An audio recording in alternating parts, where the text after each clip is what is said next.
नमस्कार दोस्तों, कैसे हो आप? आपका बहुत बहुत स्वागत हमारे अपने रेडियन गवर्नमेंट एग्जाम्स के अंदर। तो प्यारे बच्चों, आपके लिए बहुत बेहतरीन क्लास यूपी पुलिस और एसएससी जीडी कांस्टेबल की क्लास दी जा रही है। बहुत बेहतरीन क्लास होगी। क्लास को आप जल्दी से जल्दी ज्वाइन करें, सेशन को ज्वाइन करें। प्यारे बच्चों, बहुत बेहतरीन क्लास। आज की क्लास का स्क्रीन बोर्ड पर पहला क्वेश्चन आपके लिए, किस स्मारक को भारत का राष्ट्रीय स्मारक कहा जाता है?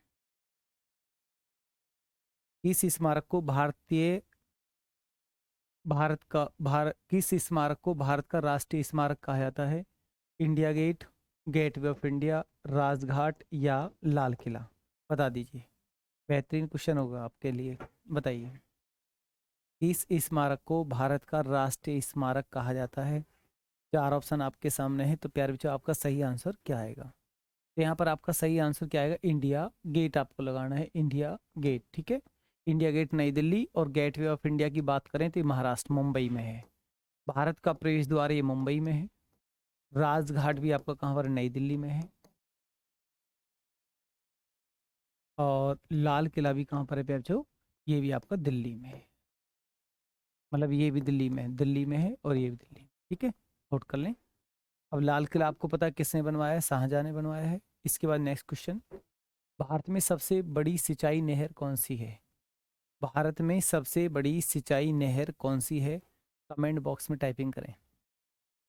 भारत में सबसे बड़ी सिंचाई नहर कौन सी है प्यारे बच्चों? यमुना नहर, इंदिरा गांधी नहर, सरहद नहर या अपर बड़ी दोआब नहर? तो आंसर क्या आएगा? भारत में सबसे बड़ी सिंचाई नहर इन चार में से कौन सी है? इंदिरा गांधी नहर, जिसको जिसको हम राजस्थान नहर भी कहते हैं, क्योंकि राजस्थान में इसकी पोजीशन राजस्थान नहर के नाम से जानी जाती है। इस नहर में जो पानी आता है, कौन कौन सी नदी का पानी आता है? सतलज, व्यास, रावी। मतलब मुख्य रूप से देखा जाए तो सतलज नदी का पानी इसमें ज्यादा आता है, ठीक है। चलिए नेक्स्ट, मानव शरीर में सबसे बड़ी धमनी कौन सी है? मानव शरीर में सबसे बड़ी धमनी कौन सी है? चार ऑप्शन आपके सामने है। महाधमनी, केशिका, वेना कावा मतलब वेना कोवा, और फेफड़े की नस। बताइए, मानव शरीर में सबसे बड़ी धमनी का नाम क्या है? महाधमनी, ए ऑप्शन बिल्कुल राइट। चलिए नेक्स्ट क्वेश्चन, किस भारतीय राज्य में साक्षरता दर सबसे कम है? यानी कि भारत का वह कौन सा राज्य है जिसकी साक्षरता सबसे कम है? ठीक है। चलिए, सन 2011 की जनगणना के अनुसार देखा जाए, के अनुसार मैक्सिमम साक्षरता वाला राज्य अगर आपसे पूछा जाए, साक्षरता वाला राज्य, तो प्यारे बच्चों आपको केरल लगाना है। क्या लगाना है? केरल, जिसकी साक्षरता 93.91%। और कम की बात करें तो बिहार आपको लगाना है। बिहार की साक्षरता 63 पॉइंट समथिंग 882%, ये बिहार की साक्षरता है। और सबसे ज़्यादा 10 साल के अंदर साक्षरता बढ़ाने वाला राज्य भी कौन सा आएगा? बिहार आपको लगा देना है, ठीक है। चलिए, भारत में कैबिनेट मिशन किस वर्ष में आया था? भारत में कैबिनेट मिशन कौन सी सन में आया? कमेंट बॉक्स में टाइपिंग करें। कैबिनेट मिशन की बात करें तो कैबिनेट मिशन में कितने मेंबर थे? 3 सदस्य थे। कैबिनेट मिशन के 3 मेंबर कौन कौन से थे? पैथिक लॉरेंस, अलेक्जेंडर, और प्यारे बच्चों आपका स्टेफोर्ड क्रेप्स, ठीक है। अब इन तीनों में बताओगे आप, यहाँ पर इनमें तीनों में अध्यक्ष ये थे, पैथिक लॉरेंस, और 3 सदस्य। और कैबिनेट मिशन का जो मेन मोटिव था, जो उद्देश्य था, वो क्या था? इसका उद्देश्य अगर आपसे पूछा जाए कि कैबिनेट मिशन का जो मेन मोटिव था, वो संविधान सभा का गठन करना, संविधान सभा का गठन और संविधान का निर्माण। जब संविधान सभा बनेगी तो संविधान का निर्माण होगा। संविधान का निर्माण। अब आपको पॉइंट सिर्फ ये बताना है कि कैबिनेट मिशन कब गठित हुआ, ओनली आपको सन लगा देना है। अब बता दो प्यारे बच्चों इसमें सन आएगा कौन सा, कमेंट बॉक्स में एक बार टाइपिंग कर दें। संविधान सभा कैबिनेट मिशन का जो गठन हुआ है, जो भारत आया है, वो कौन सी सन में, 1946 में, 1946 आपको लगा देना है, 1946। चलिए नेक्स्ट क्वेश्चन आएगा, इसके बाद आप इसको नोट कर लें या इसका आप स्क्रीनशॉट भी आप कर सकते हैं।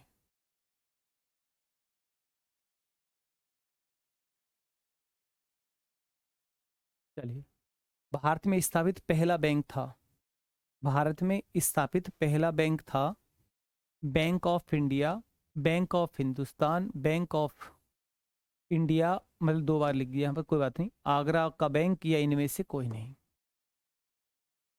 तो इनमें कौन सा आंसर राइट आएगा, bank of Hindustan. Bank of Hindustan की सन की बात करें तो 1770 कोलकाता में। ठीक है, देश का पहला पूर्ण भारतीय बैंक कौन सा है, पहला पूर्ण बैंक कौन सा बना था, पंजाब नेशनल बैंक, पीएनबी, 1894। ठीक है, चलिए अब यहीं पर आप देखोगे देश का मतलब अगर आरबीआई का गठन आपसे पूछ लिया जाए, आरबीआई पूछ लिया जाए, एसबीआई आपसे पूछा जाए, तो आरबीआई के गठन की बात करें तो 1935, एसबीआई की बात करें तो 1955। ठीक है, अब यहाँ क्वेश्चन आपका बैंक ऑफ हिंदुस्तान, इसका आंसर राइट आएगा, आप इसको नोट कर लें या इसका स्क्रीनशॉट भी आप कर सकते हैं। चलिए,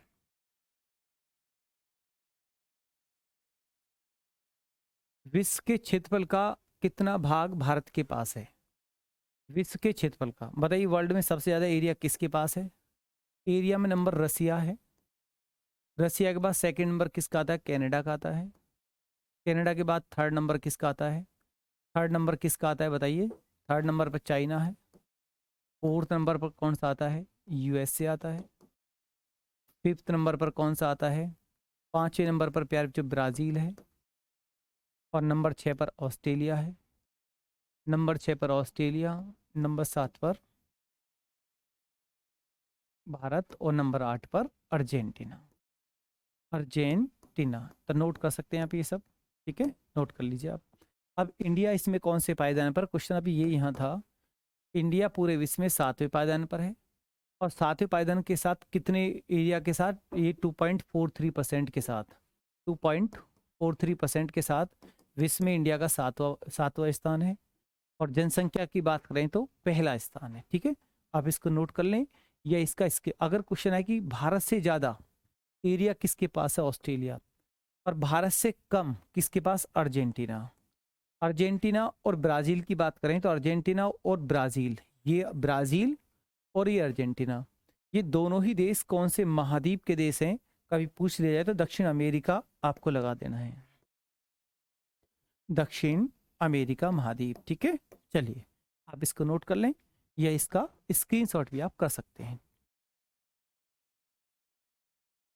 इसके बाद नेक्स्ट क्वेश्चन आएगा स्क्रीन बोर्ड पर, इंडियन नेशनल एसोसिएशन की स्थापना 1876 में कलकत्ता में किसके द्वारा की गई थी, तो आपका आंसर क्या है, बता दीजिए आंसर। एक अच्छा क्वेश्चन है, वी के चिपलुनकर, आनंद मोहन बोस, या शिशिर कुमार घोष, या बदरुद्दीन तैयबजी। प्यारे बच्चों बताएं आंसर क्या आएगा, आंसर लगा दीजिए। यहाँ पर आपका सही आंसर आनंद मोहन बोस, ये आपको लगाना है, आनंद मोहन बोस के द्वारा इसकी स्थापना है। बदरुद्दीन तैयबजी की बात करें तो आईएनसी का पहला मुस्लिम अध्यक्ष है, आईएनसी का पहला मुस्लिम अध्यक्ष बनने का रिकॉर्ड किस व्यक्ति के नाम, पहला मुस्लिम, आईएनसी का पहला मुस्लिम अध्यक्ष बनने का रिकॉर्ड किसके नाम, बदरुद्दीन तैयबजी। सन पूछ लिया जाए तो कौन सी सन आप लगाओगे, 1887 आपको लगाना है, और मद्रास में सम्मेलन हुआ है, वहाँ पर हुआ है कॉन्फ्रेंस, अध्यक्ष अधिवेशन मद्रास में हुआ है। ठीक है, नोट करें या इसका आप स्क्रीनशॉट भी आप कर सकते हैं। चलिए नेक्स्ट क्वेश्चन स्क्रीन बोर्ड पर आपके लिए, क्वेश्चन नंबर 9, प्रतिहार राजवंश का फाउंडर कौन था, प्रतिहार राजवंश का फाउंडर इन 4 में से कौन है, हरिश्चंद्र, या नरसिम्हादेव प्रथम, या रामचंद्र, या राजा हर्षवर्धन। तो आपको राजा हर्षवर्धन के बारे में पता है कि राजा हर्षवर्धन का वंश कौन सा है, कि इनका वंश है पुष्य भूति वंश। पुष्य भूति वंश से अपना संबंध रखते हैं। और राजा हर्षवर्धन के समय की बात करें, इससे क्वेश्चन पूछ लिया था आपसे। राजा हर्षवर्धन का समय पूछे तो 606 से लेकर 647 ईस्वी तक का इनका समय है। राजा हर्षवर्धन का दरबारी कवि कौन रहा है? दरबारी कवि मतलब इनका राजधानी कौन सी, पहले राजधानी बताइए। राजा हर्षवर्धन ने राजधानी कन्नौज, सबसे पहले कन्नौज को राजधानी बनाने वाला राजा कौन था? राजा हर्षवर्धन। और राजा हर्षवर्धन का दरबारी कवि पूछ लिया जाए तो आप लगा दोगे दरबारी कवि कौन था? बाणभट्ट। कौन था प्यारे बच्चों? बाणभट्ट। ठीक है, अब इतना पॉइंट आपको समझ में आ गया होगा। बट क्वेश्चन ये था कि प्रतिहार वंश का जो फाउंडर है वो कौन था। अब उस क्वेश्चन पर आते हैं तो आंसर आपका हरिश्चंद्र आता है। ठीक है, अगर हरिश्चंद्र ऑप्शन में नहीं आएगा तो फिर आपको लगाना है कि नागभट्ट फर्स्ट वास्तविक फाउंडर है, उससे पहले हरिश्चंद्र राजा का जिक्र है, तो हरिश्चंद्र ही हमको इसमें लगा देना है। प्रतिहार वंश का महानतम राजा, अगर आपसे पूछा जाए कि महानतम शासक प्रतिहार में कौन हुआ है तो आपका आंसर क्या आएगा? मिहिरभोज। ठीक है, गुर्जर प्रतिहार वंश का सबसे महानतम राजा मिहिरभोज हुआ है, जिसने आदि विराह की उपाधि धारण की है। और वैष्णव धर्म का मिहिरभोज क्या था? अनुयायी था, यानी वैष्णव धर्म को मानता था। आप इसको नोट करें या स्क्रीनशॉट करें। चलिए, इसके बाद नेक्स्ट क्वेश्चन आएगा प्यारे बच्चों। अंतरराष्ट्रीय मानक के अनुसार मैराथन दौड़ की दूरी कितनी होती है? बताइए, अंतरराष्ट्रीय मानक के अनुसार मैराथन दौड़ की दूरी कितनी होती है? 26 मील 385 गज, 26 मील, 36 मील 500 गज या 22 मील? तो प्यारे बच्चों आपका आंसर, जो राइट आंसर हो, क्या आएगा? बताइए, लगा दीजिए आंसर। 26 मील 300 गज, वेरी गुड। 385 गज बिल्कुल राइट है। पूर्वी और पश्चिमी घाट कहाँ मिलते हैं? पूर्वी और पश्चिमी घाट प्यारे बच्चों कहाँ पर मिलते हैं? तो आपका आंसर क्या आएगा? ये तो आपको पता ही कि पूर्वी घाट किधर है, ये आपका ईस्ट है, ये आपका वेस्ट है। ठीक है, ये आपका ईस्ट है, ये आपका वेस्ट है। यहाँ देखोगे तो ये पूर्वी घाट है और ये आपके पश्चिमी घाट है। ठीक है, अभी बोल रहा है कि ये मिलते कहाँ पर है। ठीक है, तो महादेवी पहाड़ी पर मिलते हैं। कहाँ पर ये दोनों टच होते हैं? माउंट आबू पर्वत, महाबलेश्वर, ये नीलगिरी की पहाड़ी पर टच होते हैं। नीलगिरी की पहाड़ियाँ कौन से राज्य में? तमिलनाडु में। कहाँ पर है? तमिलनाडु। तो ये तमिलनाडु है, ये केरला है इधर, और ये इधर क्या है प्यारे बच्चों? तमिलनाडु है। तो ये पूर्वी घाट और पश्चिमी घाट का जो टच है वो कहाँ पर है? तो आपको बताना, नीलगिरी की पहाड़ी पर टच होते हैं। माउंट आबू पर्वत की बात करें तो माउंट आबू पर्वत अरावली पर्वतमाला का पर्वत है। चलिए यहाँ पर देखिए, महाबलेश्वर की जो पहाड़ियाँ हैं, महाबलेश्वर की पहाड़ियाँ ये महाराष्ट्र में है। कहाँ पर है? महाराष्ट्र में। ठीक है, अब नीलगिरी की पहाड़ियाँ तमिलनाडु में है। कहाँ पर है प्यारे बच्चों? तमिलनाडु में है, जिनको हम ब्लू माउंटेन भी कहते हैं। ठीक है, माउंट आबू पर्वत की बात करें तो ये कहाँ पर है? ये अरावली पर्वतमाला का पहाड़ है। अरावली पर्वतमाला, अरावली पर्वतमाला राजस्थान। ठीक है, राजस्थान में माउंट आबू पर्वत है। इस माउंट आबू पर्वत पर देखिए आप, यहाँ पर माउंट आबू पर्वत पर दिलवाड़ा जैन मंदिर है। बहुत बार एग्जाम में क्वेश्चन आया,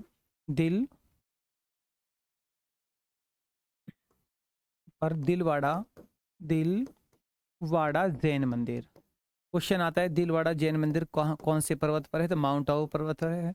तो माउंट आबू पर्वत किसका पर्वत है? अरावली रेंज का पर्वत है। अरावली पर्वतमाला विश्व की सबसे पुरानी पर्वतमाला है, जो आपके दिल्ली, हरियाणा, राजस्थान और गुजरात के अहमदाबाद तक फैली हुई है। ठीक है, चलिए नेक्स्ट क्वेश्चन आपके लिए स्क्रीन बोर्ड पर। जब एक धातु पानी के साथ अभिक्रिया करती है तो कौन सी गैस निकलती है? जब एक धातु पानी के साथ अभिक्रिया करती है तो कौन सी गैस निकलती है? ऑक्सीजन, नाइट्रोजन, क्लोरीन या हाइड्रोजन? तो आपका सही आंसर यहाँ पर क्या आएगा? हाइड्रोजन यहाँ पर सही लिख दिया है, हाइड्रोजन यहाँ पर राइट आएगा। ठीक है, अब ऑक्सीजन की बात करें तो ऑक्सीजन की जो खोज है वो किसने की है? ऑक्सीजन की खोज करने वाला कौन था? तो आपका आंसर क्या आएगा? प्रिस्टले। ऑक्सीजन की खोज प्रिस्टले ने की है। ऑक्सीजन की मात्रा की बात करें तो O2 की जो मात्रा है वो अलग अलग आपको बतानी है। जैसे मानव शरीर में O2 अगर आपसे पूछा जाए तो आपका डेटा कितना आएगा? वायुमंडल में ऑक्सीजन आपसे पूछी जाए तो आपका डेटा कितना आएगा? पृथ्वी की क्रस्ट पर ऑक्सीजन आपसे पूछी जाए, पृथ्वी की क्रस्ट पर ऑक्सीजन की परसेंट पूछा जाए तो आपका आंसर क्या आएगा? तो आपको मानव शरीर में पूछेगा तो 65% लगाना है, वायुमंडल में पूछा जाए तो 21% लगाना है, और क्रस्ट में पूछा जाए तो 50% ऑक्सीजन आपको लगा देना है। ठीक है, ये डेटा आप नोट कर लीजिए, यहाँ से आपसे क्वेश्चन पूछा जाता है। ठीक है, हाइड्रोजन नाभिक के संलयन क्रिया पर बनता है। हाइड्रोजन में कौन सी क्रिया होती है? नाभिक के संलयन की क्रिया होती है। ब्रह्मांड में सबसे ज्यादा मात्रा में पाया जाने वाला तत्व कौन सा है? हाइड्रोजन है। ब्रह्मांड में मैक्सिमम तत्व कौन सा पाया जाता है? मैक्सिमम एलिमेंट कौन सा पाया जाता है? हाइड्रोजन पाया जाता है। ठीक है, अब इसको नोट कर लें। और नाइट्रोजन की बात करें तो नाइट्रोजन वायुमंडल में कितने % है? वायुमंडल में N2 की मात्रा कितने % है? कभी पूछा जाए तो आपको 78% आपको लगा देना है। बिल्कुल नोट करें या इसका स्क्रीनशॉट कर लें आप। चलिए,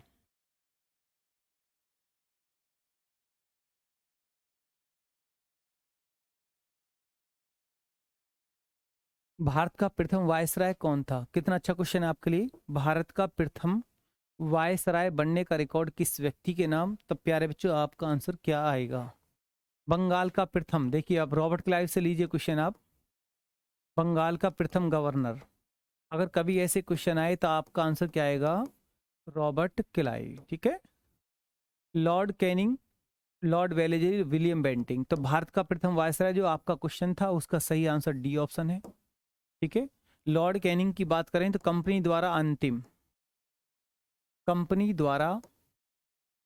नियुक्त अंतिम गवर्नर जनरल। अगर ऐसे कह के क्वेश्चन आया, अंतिम गवर्नर जनरल बनने का रिकॉर्ड किसके नाम? गवर्नर जनरल बनने का रिकॉर्ड किसके नाम? लॉर्ड कैनिंग के नाम। और भारत का प्रथम वायसराय भी यही आएगा, ये भारत का प्रथम गवर्नर जनरल।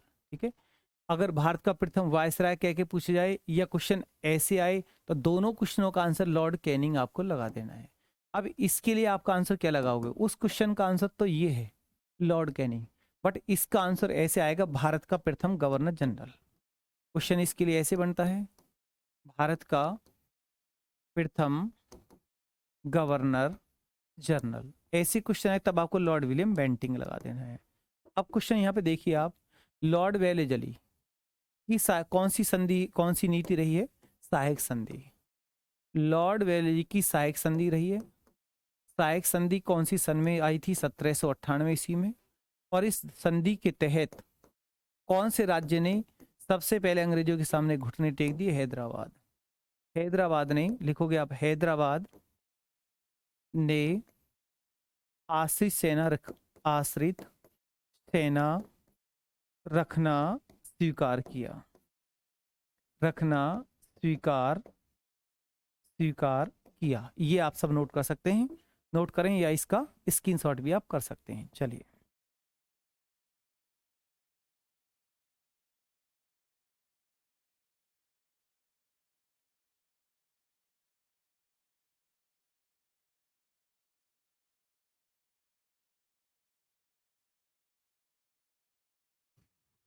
चलिए इसके बाद देखते हैं नेक्स्ट क्वेश्चन स्क्रीन बोर्ड पर आपके लिए। वायुमंडल में ओजोन परत लगभग ऊंचाई पर है। कितनी ऊंचाई पर है वायु पर ओजोन परत? आप अपना आंसर ढूंढिए। ओजोन परत एक गैस की लेयर है जिसका फॉर्मूला क्या है? O3 है। इसकी मोटाई की बात करें तो मोटाई इसकी किस इकाई से मापी जाती है? डॉब्सन से मापी जाती है। अगर आपसे इसकी पोजीशन पूछी जाए तो इसकी पोजीशन कहाँ पर है, मतलब ये कहाँ पर स्थित है, तो आपको बताना है समताप मंडल में है। समताप मंडल स्ट्रेटोस्फेयर में इसकी पोजीशन है। और ये हमारी किससे रक्षा करती है? सूर्य की अल्ट्रा वायलेट रेज से। सूर्य की अल्ट्रा वायलेट रेज से हमारी रक्षा करती है। और इसको हानि कौन सी गैस पहुंचाती है? कभी क्वेश्चन आया कि इस ओजोन को हानि कौन सी गैस पहुंचाती है? CFC, chlorofluorocarbon. तो आप इसको नोट कर लें।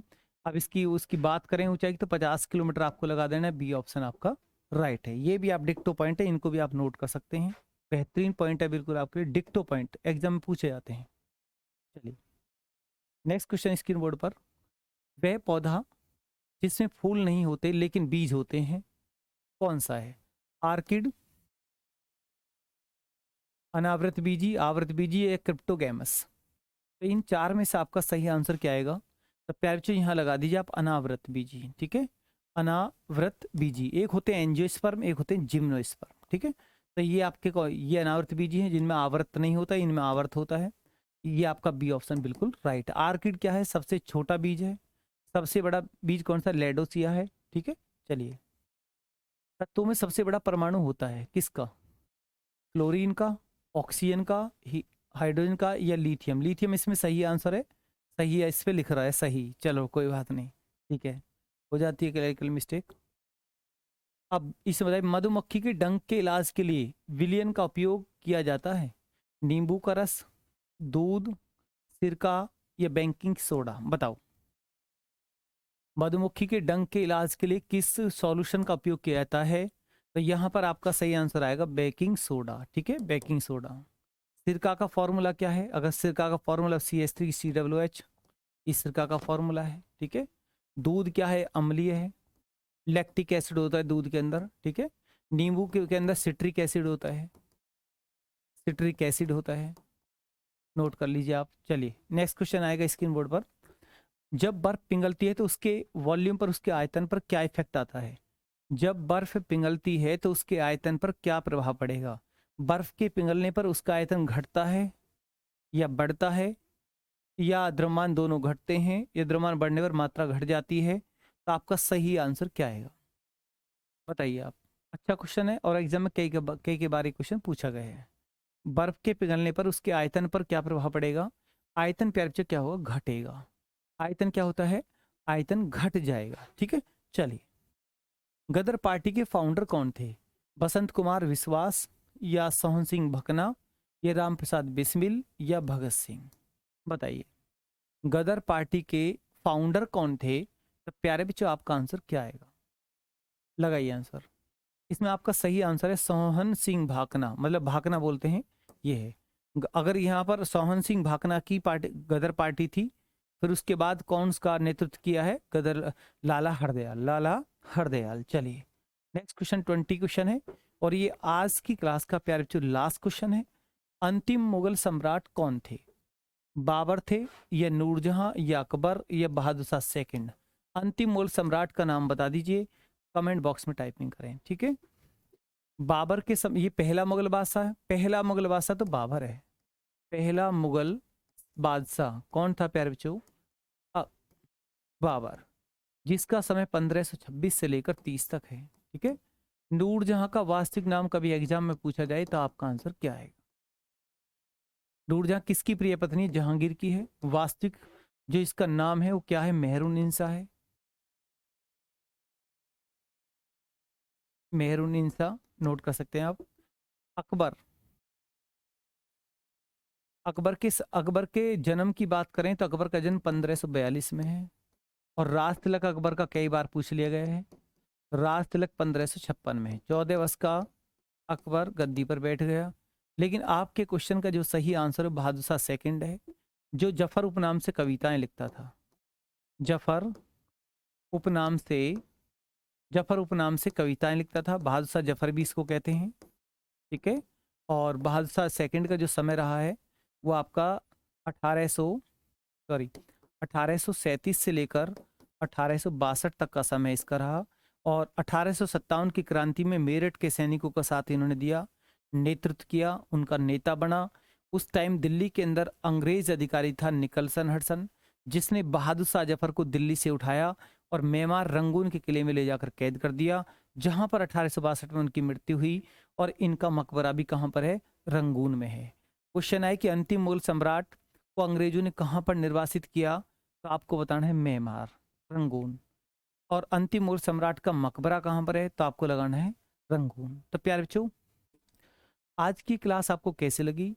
क्लास अगर आपको अच्छी लगती है तो क्लास को आप लाइक एंड शेयर जरूर करें। हमारे इस रेडियन गवर्नमेंट एग्जाम्स चैनल को सब्सक्राइब जरूर करें, जिससे कि आपको इसका time to time update notification मिलता रहे। क्लास आपको कैसे लगी, क्लास अगर आपको अच्छी लगती है तो क्लास को आप लाइक एंड शेयर जरूर करें।